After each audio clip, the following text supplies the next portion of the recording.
1955, a German Mercedes-Benz sports car crashed into the crowd during the 24-hour endurance race at Le Mans. 86 were killed and nearly 100 injured. It was the most tragic accident in racing history.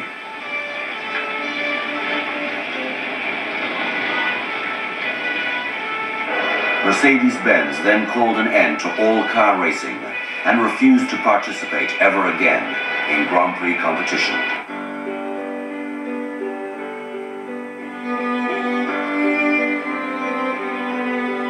Through the years, despite increased safety measures, dozens of race drivers have had to give their all.